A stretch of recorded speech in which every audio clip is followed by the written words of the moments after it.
I'm Ali, I'm Deb. and we're the host of Connected Conversations, the podcast to help you find more ease, flow, and harmony in your life.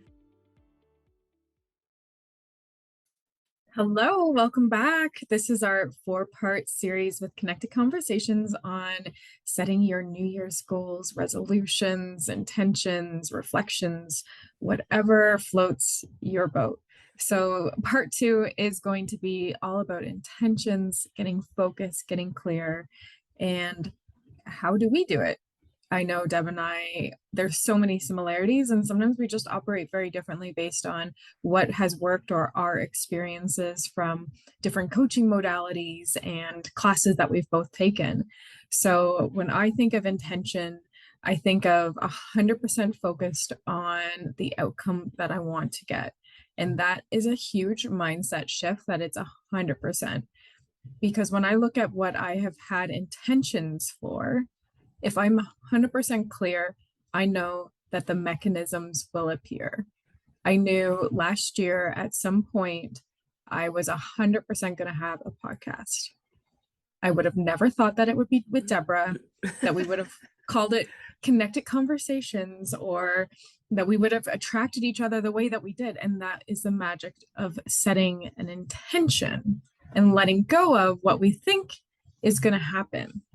So, Deb, to me, intentions is being really focused, getting really clear on what is going to be created, and then allowing the universe to really deliver. So when I think intentions, that's what I'm thinking, like dreaming forward, getting clear, and surrendering to a bit of the process. So how do you set intentions? What does intentions mean to you?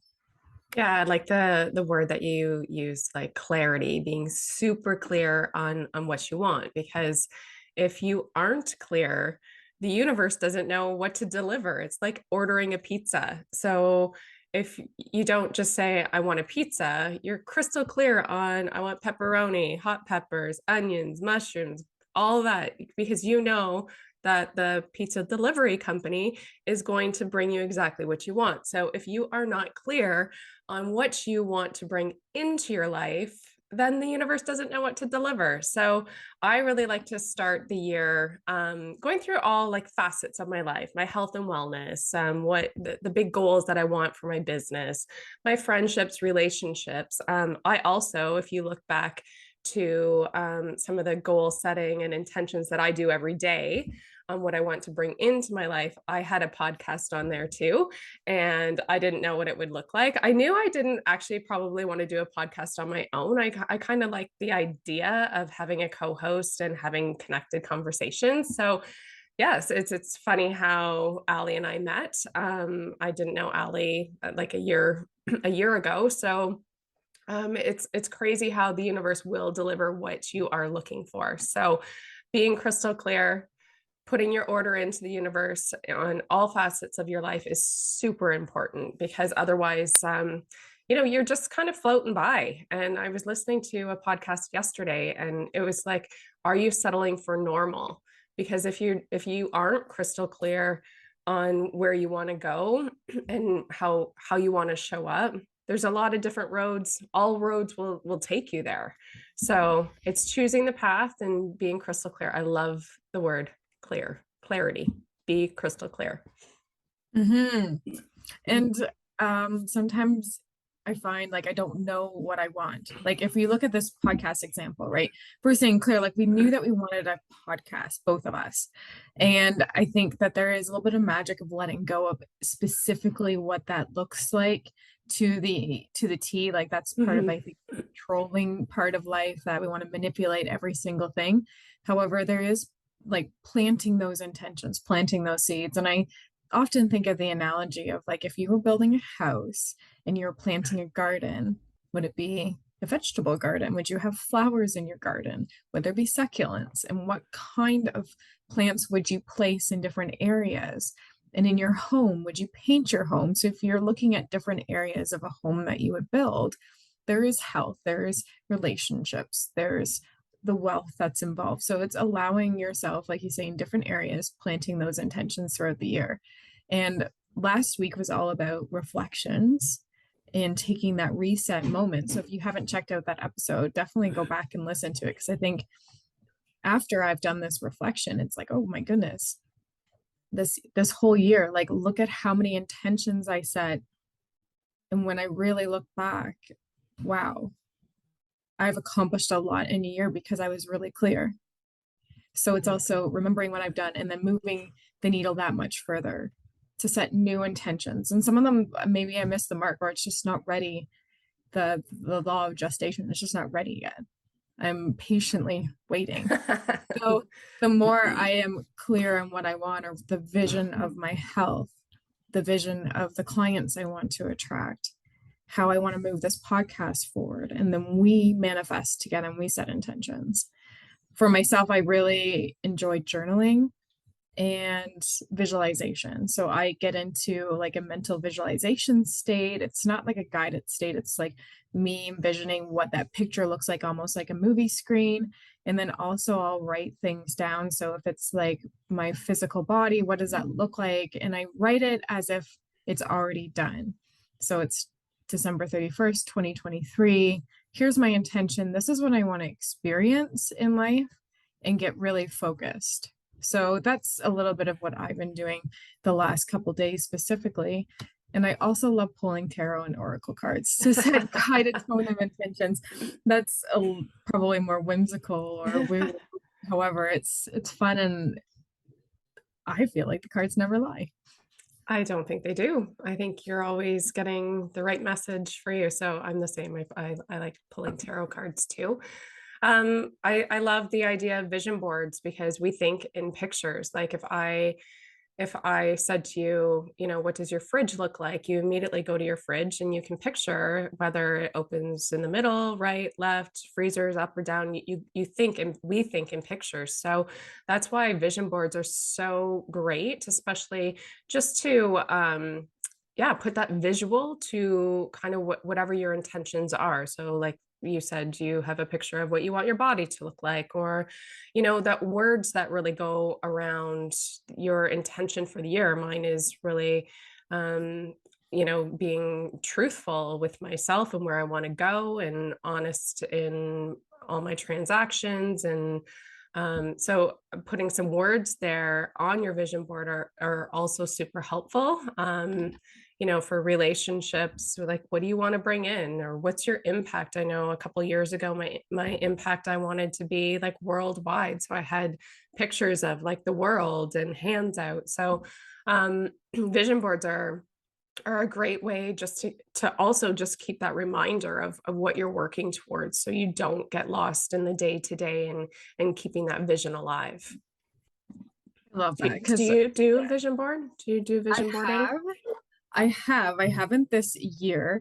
And I was in a coaching, like I was getting coaching at one point, and he got me to print out like the man that I wanted with puppy What's with he my look like? photo. He looks similar to my partner now, and he's got a puppy. So I didn't want my own puppy. I just wanted someone else's puppy that I could love that wasn't my You can borrow responsibility. my puppy. And now I have Harley, and she's 4 pounds of love. Um, Love it. and then there was another one with me like supporting kids. Like I do kid coaching and started a nonprofit. So definitely I love that you've mentioned thinking in pictures, and Pinterest is a really great way to start. I think too, if you feel like you don't know. And I remember myself 5 years ago. So if you're in a place right now where you forgot to dream, that maybe you've reached all the marks that you have already accomplished, like you went to school, you got a job, you thought that this was it, and then you forgot to dream. If you're in that place, Pinterest is a really great way to explore and just be curious about your life, about what you want.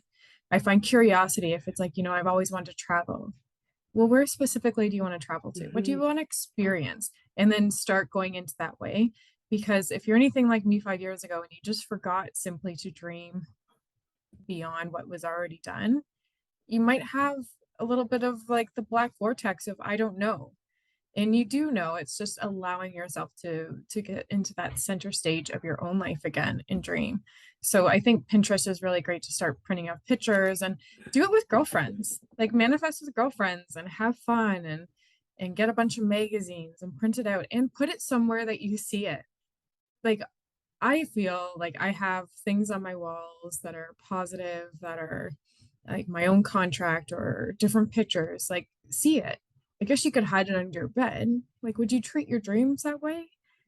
Have it somewhere that you can see. I think that's really important.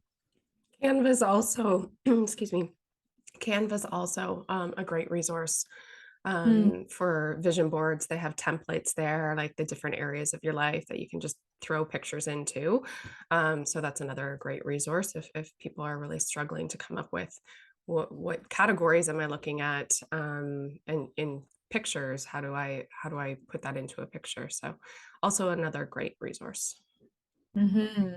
Now, do you journal when you're doing any of this, or is it just creating it and or Yeah, going so with some intentions? I go through like specific, so health and wellness for one, what do I want my body to look like? What foods do I want to consume? Drinking more water. I get pretty specific about, like, for my career, where do I want to go? What do I want to accomplish this year? I get very specific and journal as I go. And then from those paragraphs or whatever it is, areas, I pick words and then I find pictures to go along with all those things that support that. So, yeah, I think journaling as you go and getting really clear on where you want to go is a really important component to it as well. Hmm. And one other thing I would say is like, how do you want to experience life? Like physically feel it. So if you have a vision of yourself, how does your body feel? Like, I really want to touch my toes this year. Like, I'm not very flexible. So when I envision my health, it's with flexibility and Excuse I'm me. touching my toes and I'm feeling very like vibrant, running around. So I physically will like just feel the excitement of like, I can touch my toes. That's so I funny worked because so hard yesterday I this was year. talking about flexibility and how I'm not very flexible either. So that's so funny.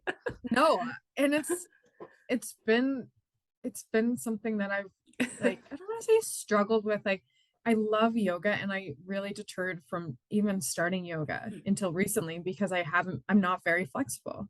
And I was always so ashamed. I was like, oh, well, I must be like, again, like the stupid stories we tell ourselves. That's beside the point. My intention Mhm. was to become more flexible and allowing yoga to be a way to get there and have a practice. So that's when I set the intention last year, is like to create a practice that I love. I And the like yoga that. fell into place, hot yoga, things like that. So now it's like getting more specific. Like this year, or by the end of the year, I want to like just actively be able to touch my toes and not be this struggle bus of a body. I love Anyway, it. I love it. We segued there, but you will get your flexibility and your health and wellness this year, I feel like. episode 58 coming soon, whatever We're going to do a episode, live yoga. where you can see us touching our toes. Anyway, there's so many resources online for different categories, or maybe we can even throw that in comments on different categories to consider as you're doing your vision board.